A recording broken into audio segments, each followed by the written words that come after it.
آج ہم انشاءاللہ سبق نمبر 58 سورۃ الدہر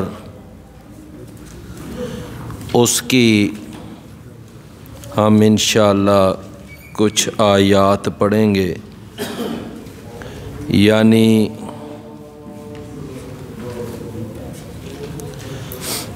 آج ہم آیت نمبر 5 سے انشاءاللہ سبق شروع کریں گے۔ آیت نمبر 5۔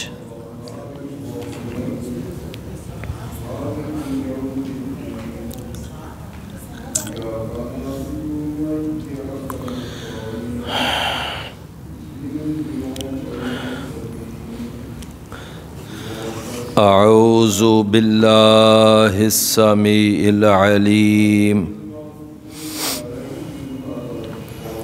من الشیطان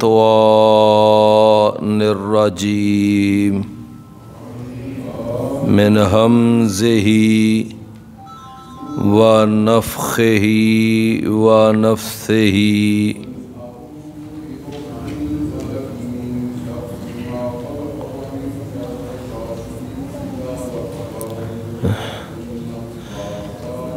ان الابرار یشربون من کأس کان مزاجها کافورا عینا یشرب بها عباد اللہ یفجرونها تفجیرا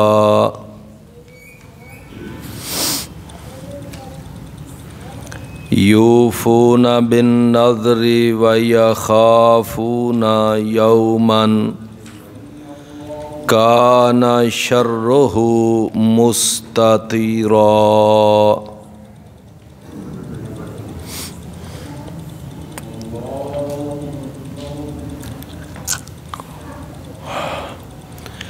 ان الابرار بے شک نیک لوگ یشربون من کأس وہ پئیں گے لبالب بھرے ہوئے جام سے کان مزاجها کافورا کہ ہے اس کی آمیزش کافورا کافور سے۔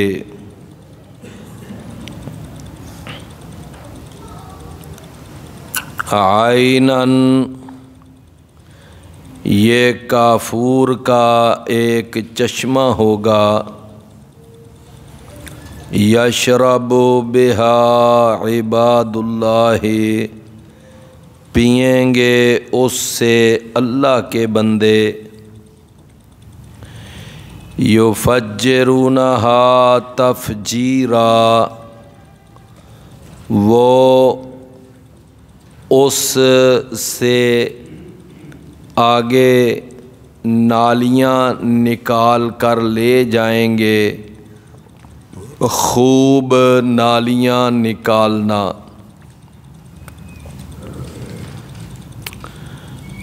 یوفون بالنذر وہ پورا کرتے تھے نذر کو، وَيَخَافُونَ يَوْمًا اور وہ ڈرتے تھے ایک ایسے دن سے، کان شرہ مستطیرا کہ ہے اس کی شر، اس کی مصیبت بہت زیادہ پھیلنے والی۔ وَيُطْعِمُونَ الطَّعَامَ اور وہ کھانا کھلاتے ہیں، علی حبہ، اس کھانے کی چاہت کے باوجود، مسکیناً مسکین کو، و یتیماً اور یتیم کو، و اسیرا اور قیدی کو۔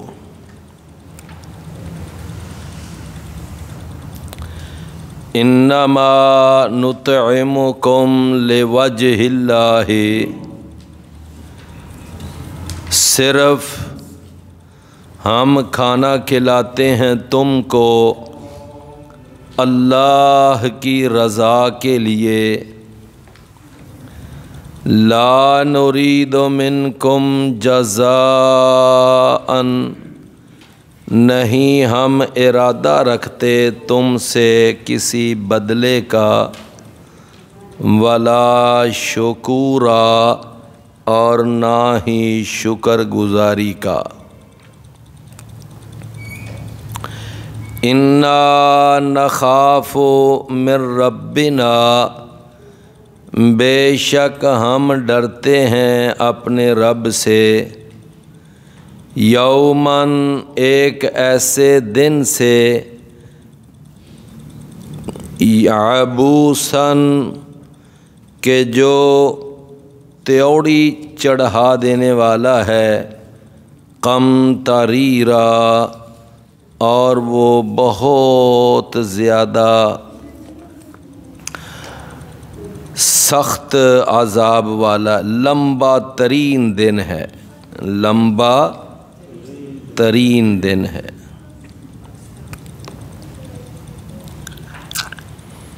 اللہ تعالیٰ نے اس سورہ مبارکہ میں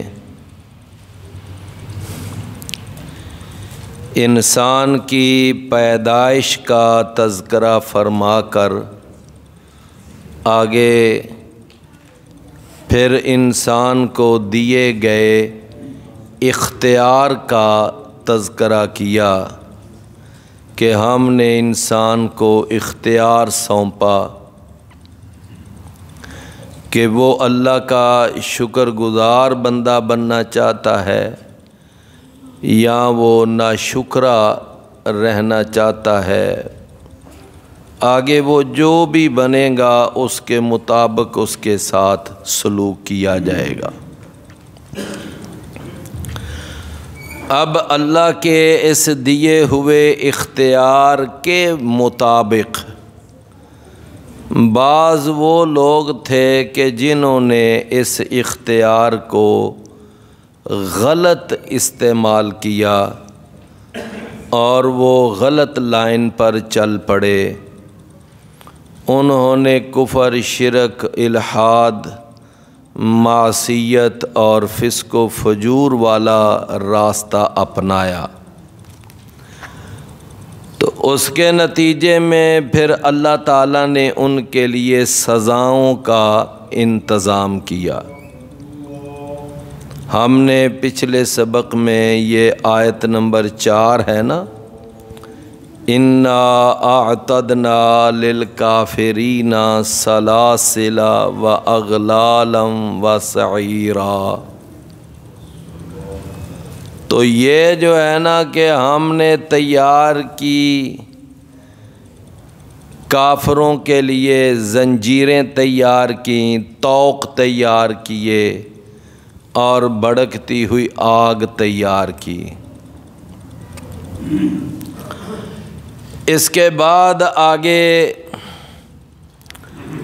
اللہ تعالیٰ نے فرمایا کہ ایک وہ بھی قسم ہے لوگوں کی کہ جنہوں نے اللہ کے اس دیے ہوئے اختیار کو صحیح استعمال کیا اور انہوں نے اس کے مطابق ایمان لائے، اسلام قبول کیا، توحید اور سنت والا عقیدہ اپنایا اور اچھی لائن کو انہوں نے اختیار کیا، تو یہ لوگ کیا بن گئے؟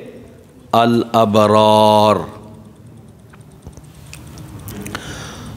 تو فرمایا ان الابرار، بے شک جو ابرار ہیں یعنی نیک لوگ ہیں، نیکی اختیار کرنے والے، نیکی پر چلنے والے، فرمایا یشربون، وہ پئیں گے، من کأس، ایک ایسے پیالے سے کہ جو لبالب بھرا ہوا ہوگا۔ کأس کے بارے میں عربی لغت میں یہ بات لکھی ہوئی ہے کہ کأس اس پیالے کو کہا جاتا ہے کہ جو پیالہ لبالب بھرا ہوا ہو، خالی پیالے کو کأس نہیں کہتے، یعنی خالی پیالہ ہے، گلاس ہے، جام ہے، اس کو کأس نہیں کہتے۔ کأس کس جام کو اور کس گلاس کو کہا جاتا ہے؟ جو بھرا ہوا ہو۔ خاص طور پر شراب سے، یعنی جو جنت کی شراب ہے، بڑی لذیذ، بڑی پاکیزہ، بڑی خوشبودار اور بہت زیادہ یعنی انرجی فراہم کرنے والی شراب، تو اس جنت سے کی شراب سے بھرے ہوئے جام کو کہتے ہیں کأس۔ ان الابرار یشربون، بے شک نیک لوگ وہ پئیں گے ایک ایسے جام سے جو لبالب بھرا ہوا ہوگا، کان مزاجہا کافورا، کہ اس کی جو آمیزش ہوگی وہ کافور کی ہوگی۔ کس کی؟ کافور۔ ویسے ہم یہاں پر بھی کافور استعمال کرتے ہیں، ہمارے ہاں بڑا خاص طور پر جب میت کا معاملہ ہوتا ہے تو اس وقت کافور لایا جاتا ہے، استعمال کیا جاتا ہے۔ کافور پانی میں مکس کر کے اس کی ٹکیا، اور تو یہ جو کافور ہے نا، اس کافور کا اس جنت کے کافور سے کوئی مقابلہ نہیں ہے، یعنی اس کافور کی اور اس کافور کی کوئی مماثلت نہیں۔ صرف اگر کوئی مماثلت نظر آ رہی ہے تو نام کی حد تک ہے کہ اسے بھی کافور کہا جائے گا اور اسے بھی کافور کا۔ ویسے ہر وہ چیز جو جنت کی ہے اور ہر وہ چیز جو دنیا کی ہے، اس کا کوئی بھی تقابل نہیں۔ کیا خیال ہے کہ قرآن مجید میں ہے نا کہ کلما رزقوا منہا من ثمرات قالوا ھذا الذی رزقنا من قبل واتوا بہ متشابہا، کہ ویسے جو پھل ان کو جنت میں ملیں گے نا، تو ان پھلوں کی ایک قسم تو وہی ہوگی کہ جو ہم دنیا میں یہاں پھل استعمال کرتے دنیا میں،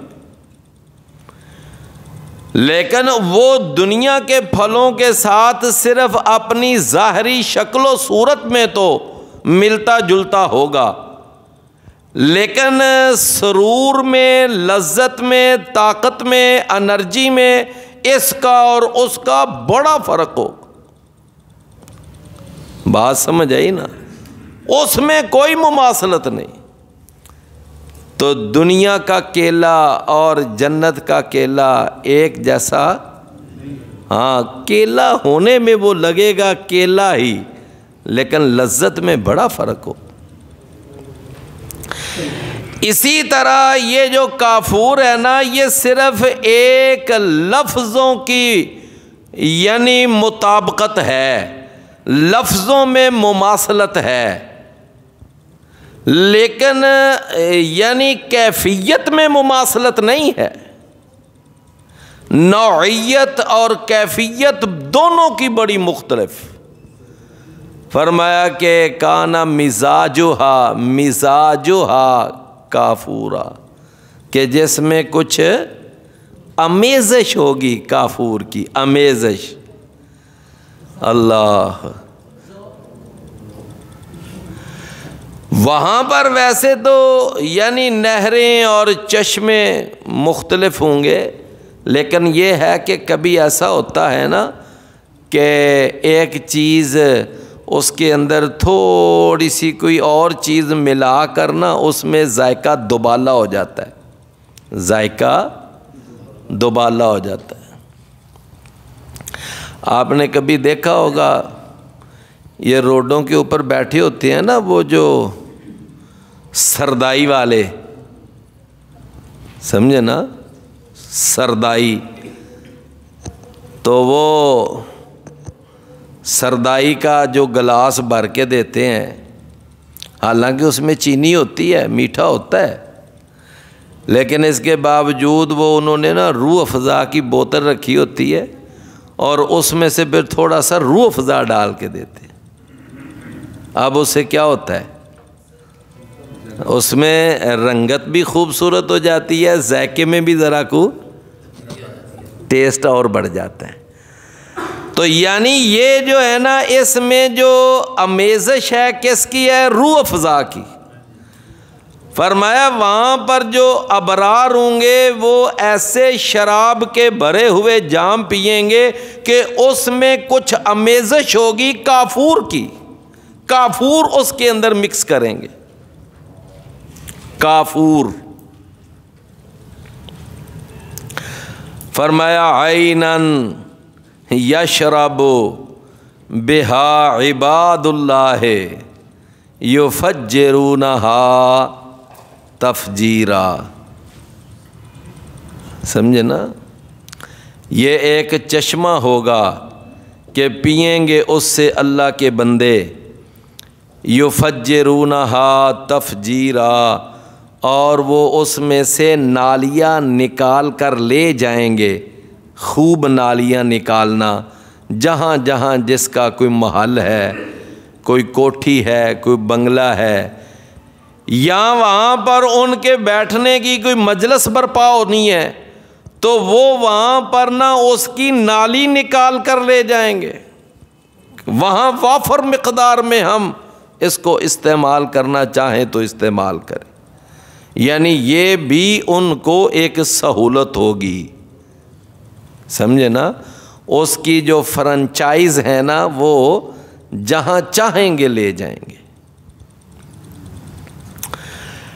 عین یشرب بہا عباد اللہ یفجرونہا تفجیرا۔ فرمایا یہ الابرار جو ہیں ان کی یہاں پر اللہ نے پھر تین ان کے اعمال صالحہ اور ان کی تین صفات کا اللہ نے تذکرہ کیا۔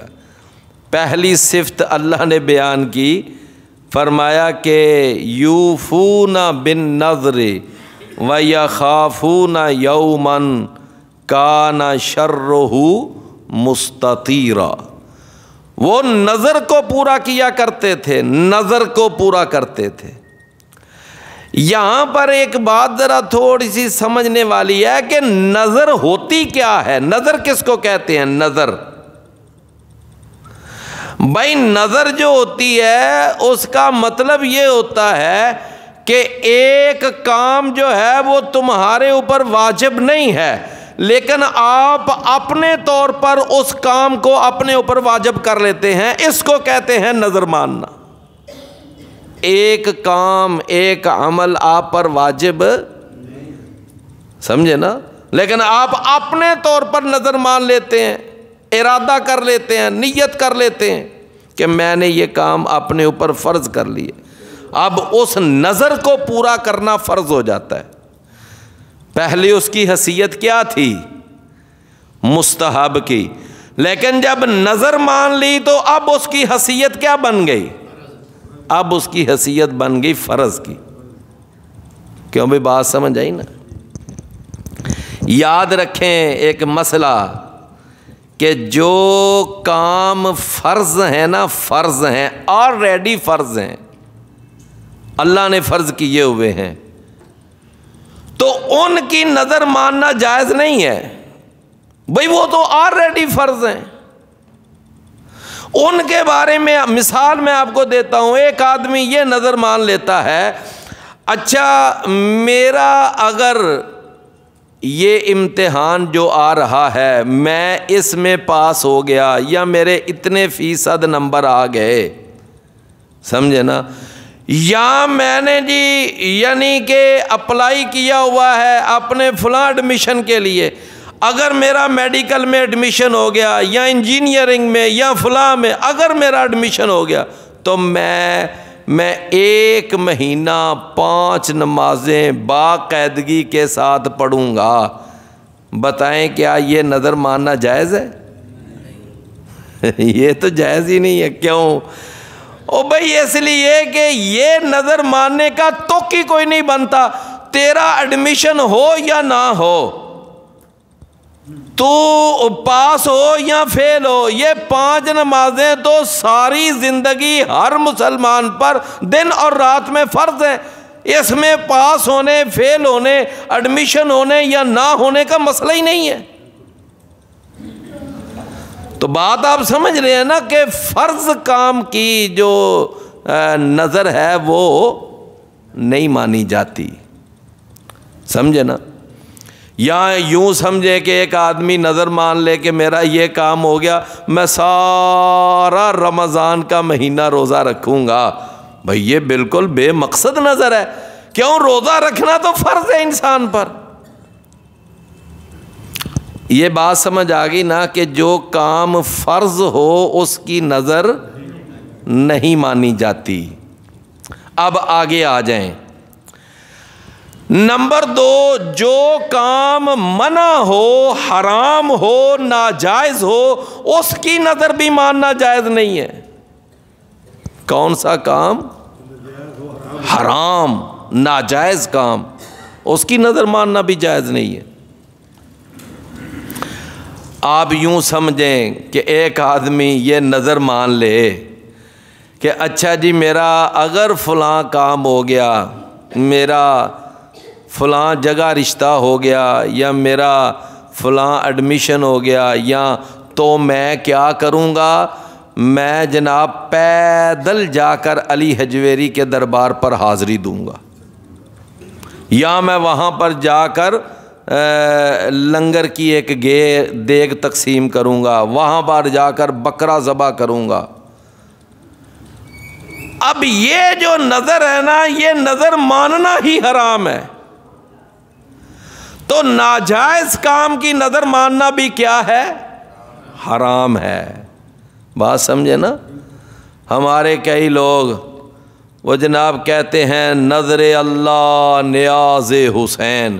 او بھائی نظر اور نیاز دونوں کا ایک ہی معنی ہے۔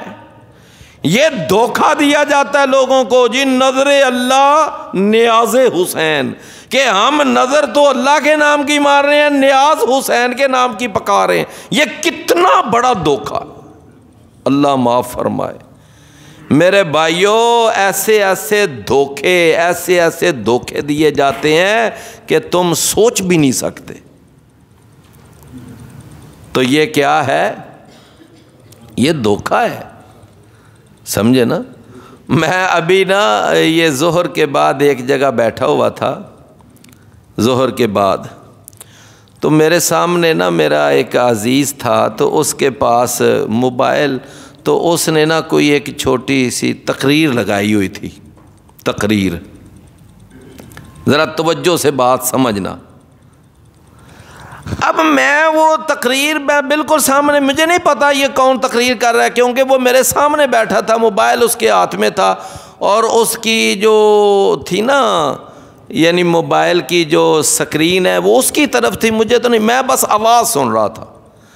اب وہ ایک بیان کرنے والا ذاکر، وہ پتہ ہے کیا بیان کر رہا تھا، ذرا غور سے سننا۔ کہتا ہے کہ جب رسول گئے نا معراج پر، یہ ابھی آج کی بات ہے، میں آج تازہ بتازہ میں نے یہ بات سنی، رسول گئے کہاں؟ معراج پر۔ تو وہاں معراج پر جا کر نہ پھر اللہ تعالیٰ نے یعنی نبی سے ملاقات کی عرش پر ملاقات، لیکن ہوا کیا کہ بس ادھر سے نا صرف ہاتھ نکلا تھا اور اس ہاتھ میں سیب تھا، بس سمجھے نا۔ یہ پھر بھی اس نے نا کوئی تھوڑا سا، ایک اور شیخ الاسلام صاحب ہیں، وہ تو باقاعدہ نبی صلی اللہ علیہ وسلم کی اللہ کے ساتھ جفی بھی لگواتے ہیں، کہتے ہیں معانقہ کیا، جفی لگائی، اور اس کے بعد پھر آگے کچھ نہ پوچھو آگے کیا ہوا، سمجھے نا۔ لیکن اس نے کیا کیا، کہتے ہیں وہ ادھر سے ہاتھ نکلا تھا، بس سیب تھا اس میں پکڑا ہوا، باقی پردے تھے۔ تو آگے پتہ ہے کیا کہتا ہے؟ کہتا ہے کہ وہ قرآن میں ہے نا کہ دیکھو ذرا جو میں نے بات، وہ آیت ہے لَقَدْ رَآ مِنْ آیات رَبِّهِ الْکُبْرىٰ، یہ آیت ہے نا سورۃ النجم کی۔ وہ اتنا جاہل نہیں تھا، ہے مکار تھا، لیکن وہ دیکھیں کہ اس آیت کا مطلب کیا لے رہا ہے۔ کہتا ہے کہ وہاں پر یعنی جب رسول گیا تو رسول نے رب کو نہیں دیکھا تھا، بس رب کی ایک نشانی دیکھی تھی، رب کو نہیں دیکھا تھا، کیا دیکھا تھا؟ رب کی نشانی دیکھی تھی۔ اچھا وہ نشانی کیا تھی؟ بازو دیکھا تھا، سیب دیکھا تھا، بس یہ نشانی دیکھی تھی، رب کو نہیں دیکھا تھا، سمجھے نا۔ میں عرض یہ کرتا ہوں کہ اب آگے اس نے جناب بڑی بڑی عجیب طرح کی بکواس، عجیب طرح کے مطلب ہے کہ بندہ دھنگ رہ جاتا ہے۔ تو اب ذرا غور فرمائیں کہ اس آیت کا مطلب کیا ہے؟ لَقَدْ رَآ مِنْ آیات رَبِّهِ الْکُبْرىٰ، کہتا ہے وہ جو نشانی دیکھی تھی نا وہ رب نہیں تھا، رب کی نشانی تھی، اور وہ کون تھا؟ وہ علی تھا۔ دیکھو وہ کون تھا؟ وہ علی تھا، یعنی علی کا ہاتھ دیکھا تھا بس۔ اللہ اکبر۔ تو اب آیت کا ترجمہ بھی غلط کر گیا، لَقَدْ رَآ مِنْ آیات رَبِّهِ الْکُبْرىٰ، حالانکہ آیت کا ترجمہ کیا ہے؟ یقیناً تحقیق اس نے دیکھی اپنے رب کی نشانیوں میں سے بڑی بڑی نشانیاں۔ اب وہ بڑی بڑی نشانیاں کیا دیکھیں؟ سدرۃ المنتہا دیکھا، بیت المعمور دیکھا، جنت دیکھی، جہنم دیکھی، اور اس کے علاوہ جہنم کا دروغہ دیکھا، پھر براق دیکھا، معراج جس پر اوپر گئے وہ معراج دیکھی، معراج کا معنی سیڑھی، وہ لفٹ وہ دیکھی، اور پھر ساتوں آسمان دیکھے، پھر وہاں پر انبیاء سے ملاقاتیں، یہ ساری کیا ہیں؟ من آیات ربِّهِ الْکُبْرىٰ۔ تو دیکھیں آیت کا ترجمہ ہے کہ اپنے رب کی بڑی بڑی نشانیاں دیکھیں، لیکن وہ ترجمہ کیا کر رہا ہے کہ اپنے رب کی نشانی دیکھی، وہ ترجمے میں بھی ڈنڈی مار رہا ہے۔ ویسے لوگ کہتے ہیں واہ جی واہ، دیکھو جی وہ قرآن کی آیت پڑھ رہا ہے، قرآن کی آیت پڑھ رہا ہے۔ میرے پیارے بھائیوں، اللہ معاف فرمائے، اتنے بڑے بڑے دھوکے باز کہ آیتوں کے ترجمے غلط کر کے، آیتوں کے مفہوم غلط بیان کر کے لوگوں کو گمراہ کر رہے ہیں، اور اپنے جھوٹے باطل خود ساختہ من گڑت فرقوں اور مذہبوں اور عقیدوں کا پرچار کر رہے ہیں۔ میری بات سمجھے نا، اپنے خود ساختہ من گڑت عقیدے، من گڑت فرقے اور من گڑت مسالک اور مکتبہ فکر، اس کا پرچار کیا جا رہا ہے۔ وہ سارے قرآن کے مخالف ہیں، حدیث کے خلاف ہیں، قرآن و سنت کے مخالف ہیں، اور ان عقیدوں کا پرچار کیا جا رہا ہے۔ تو میں نے جب وہ سنا نا تو وہ مطلب ہے جس کے ہاتھ میں موبائل تھا میں نے اس کو فوراً کہا، میں کہ یہ تو بے ایمان ترجمہ ہی غلط کر رہا ہے، یہ تو اس آیت کا ترجمہ ہی غلط کر رہا ہے۔ ایک تو ہوتا ہے نا معنی غلط بیان کر رہا ہے، معنی نہیں ترجمہ بھی غلط بیان کر رہا ہے۔ میری بات آپ سمجھے نا؟ تو اب ہر کوئی بندہ اتنی گہرائی میں نہیں جاتا نا کہ یہ واحد کا ترجمہ کر رہا ہے، جمع کا کر رہا ہے، یہ کیا کر رہا ہے، ہر کوئی نہیں۔ آگے ساری عوام تو لم یا بج بیٹھی ہوتی ہے، جنہیں سوجھ بوجھ ہی کوئی نہیں ہے۔ وہ تو جناب بس وہ بیان کر رہا تھا، وہ نعرے پہ نعرہ مار رہے تھے، اور وہ تو جناب وہ ٹوٹ کر اس کو داد دے رہے تھے۔ یہ تو حال ہے۔ تو میں عرض یہ کر رہا تھا کہ آپ ذرا دیکھیں کہ اس قدر جہالت تو غیر اللہ کے نام کی نظر ماننا، غیر اللہ کے نام کی نیاز۔ تو میں عرض کر رہا تھا کہ دیکھیں نظر اور نیاز دونوں ایک ہی چیز ہیں، لیکن دیکھ لو دھوکھا کیا ہو جی، اسی جڑے نا نظر اللہ دی ماننے آ تے نیاز حسین دی پکانے آ۔ نظر اللہ کی مانتے ہیں، نیاز حسین کے نام کی پکاتے ہیں۔ یہ دونوں باتیں میرے بھائیو غلط ہیں۔ نظر اور نیاز ایک ہی بات ہے، یہ صرف دھوکہ دینے کے لیے ہے۔ اللہ اکبر۔ تو بہرحال غیر اللہ کے نام کی نظر ماننا، غیر اللہ کے نام کی نیاز پکانا، یہ کیا ہے؟ حرام ہے، بالکل حرام۔ اور اس کے بعد آگے دیکھیں کہ یہ جو حرام کام ہو، ناجائز کام ہو، اس کی نظر ماننا بھی، جی میں وہاں جاؤں گا، میں شہباز قلندر کے دربار پہ جا کر 10 دن کا چلہ کاٹ کے آؤں گا، یہ بھی حرام ہے۔ بات سمجھے نا؟ تو یہ جو ہے نا اس طرح کے نظر ماننے اور اس طرح کی یہ چیزیں، یہ حرام ہے۔ جو کام ناجائز ہو اس کی نظر بھی ناجائز ہے۔ تو کتنی نظر ناجائز ہو گئی؟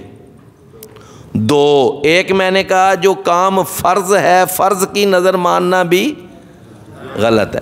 نمبر 2، جو کام ناجائز ہے اس ناجائز کام کی نظر ماننا بھی ناجائز، یہ بھی حرام ہے۔